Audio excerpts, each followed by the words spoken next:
My dear students of 12th Science, in my previous physics class, we discussed there about the phenomenon of self-induction, and we determined there the coefficient of self-induction of a long air-cooled solenoid.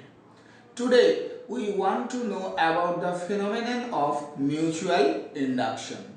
To know about the phenomenon of mutual induction, we consider two coils P dash and S dash which are lying very close to each other.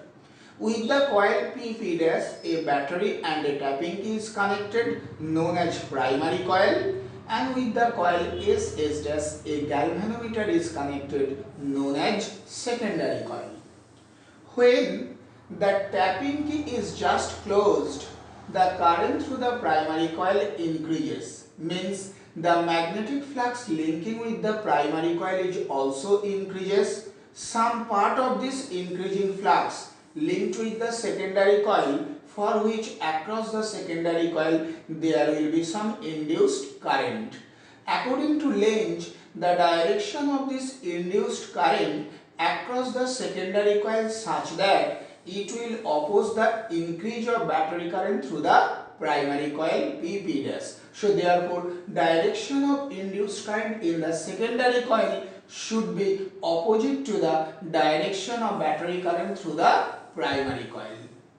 Now, after reaching the maximum value of current through the primary coil, if the tapping key is just released, then the current through the primary coil decreases, means the magnetic flux linking with the primary coil is also decreases, means the magnetic flux linking with the secondary coil S dash is also decreases, for which across S dash there will be some induced current. And according to Lenz, the direction of this induced current across S dash such that it will oppose the decrease of battery current through the primary coil P dash, means the direction of induced current across S dash same as the direction of battery current through the primary coil P dash. So therefore, from this explanation we can define the concept of mutual induction.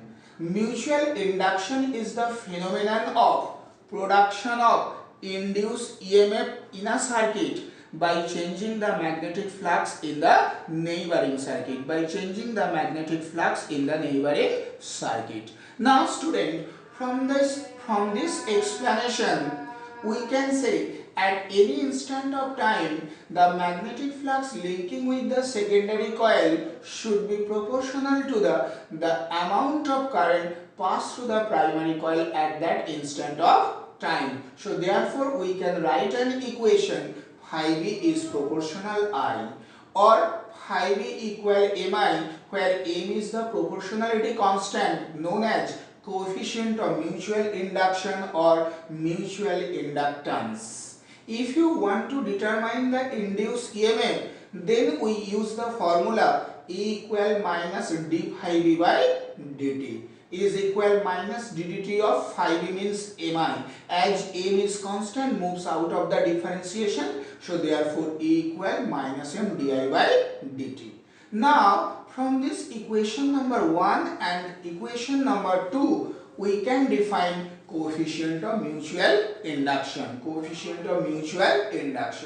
From equation 1, if I equal 1, then phi b equal m. Therefore, the mutual inductance between the two circuits is numerically equal to the magnetic flux linking with a circuit whenever unit current pass through the neighboring circuit.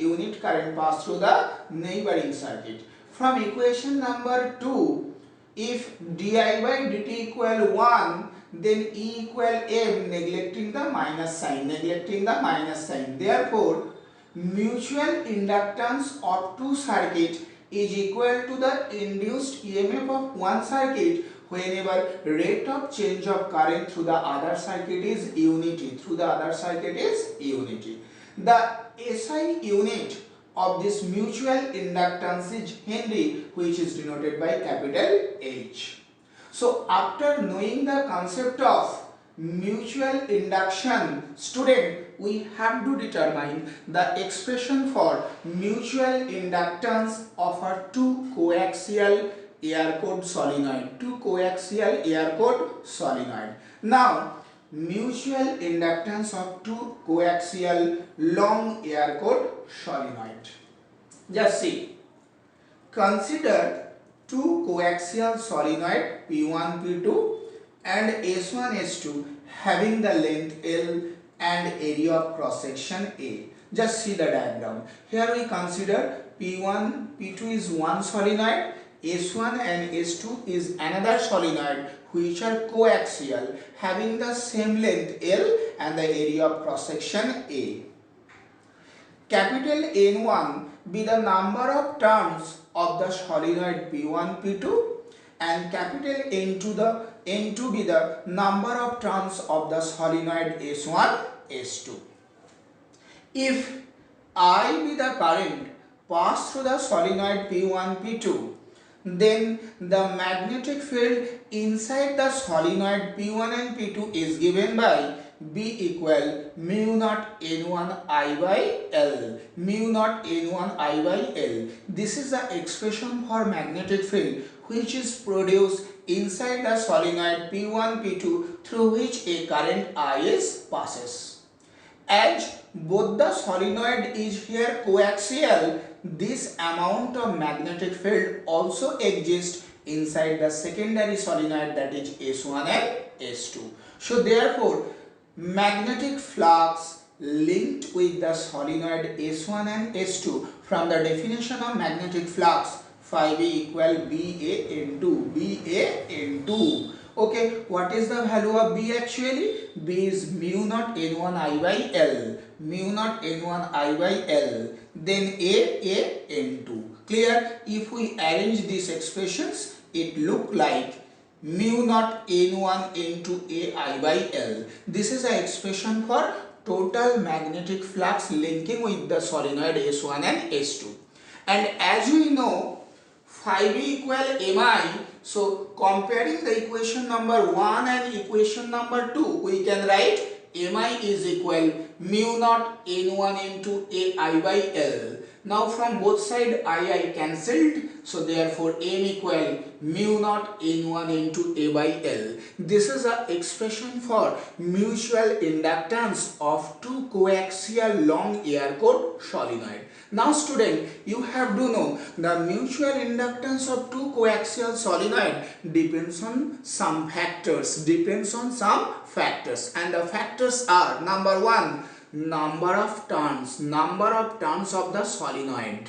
Just say from this expression M is proportional N1 N2, means if the number of turns of the solenoid increases, then the mutual inductance among these two solenoid is also increases. Then common cross sectional area, from this expression also we can write M proportional A. So means if the area of cross section of the solenoid increases, then the mutual inductance of these two solenoids are also increases. Number 3, relative separation.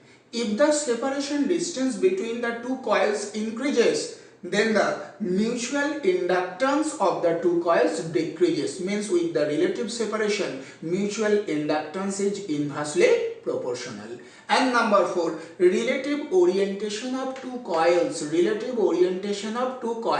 For such type of orientation, the mutual inductance is maximum, means whenever two coils are overlapped with each other, then the mutual inductance is maximum. And for such type of orientation, the mutual inductance of the two coils is minimum.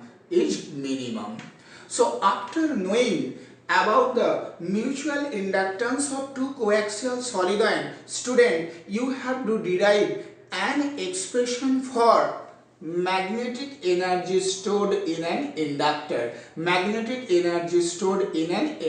Inductor means it is actually a coil. Now student, first you have to know how the energy is developed across an inductor. Now You just consider there is an inductor through which the current increases. As the current through the inductor increases, an induced EMF set up across the inductor which oppose the increase of current through the inductor.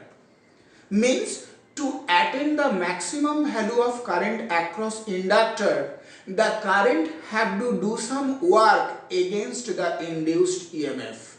And that work stored as the magnetic energy across the inductor. Magnetic energy across the inductor. You have to derive the expression for that. For which we consider current flowing through the circuit at any instant t is I.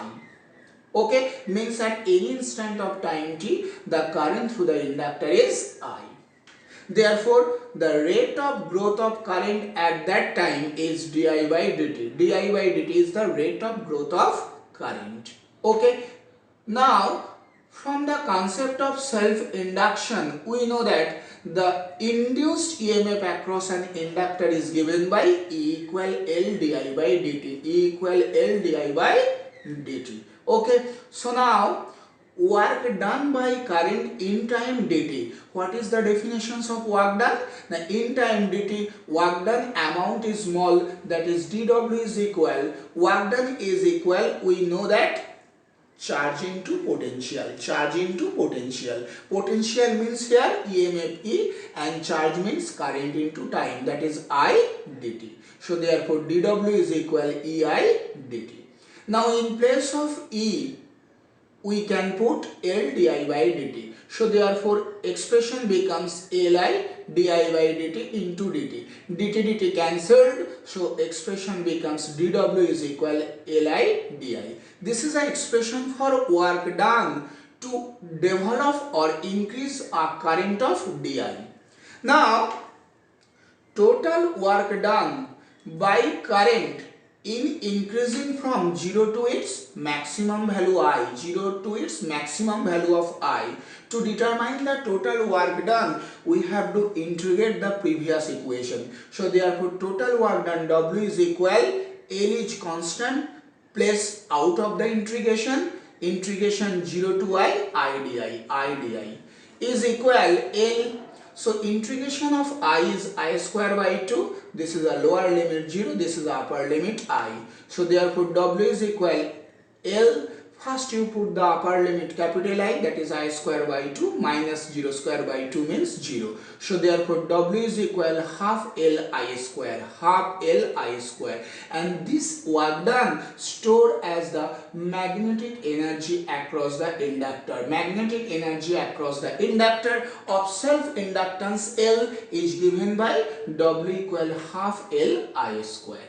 Okay, now student, this is very important for your exam purpose. And lastly, you have to remember another expression, that is magnetic energy density. Magnetic energy density. Magnetic energy density means the magnetic energy per unit volume. The magnetic energy per unit volume which is given by small mu b equal b square by twice mu naught. B square by twice mu naught. This is also very important expression which is required for solving the numericals. Now student, see all this portion very carefully. Very soon I will provide some numericals on this chapter, induction. Thank you.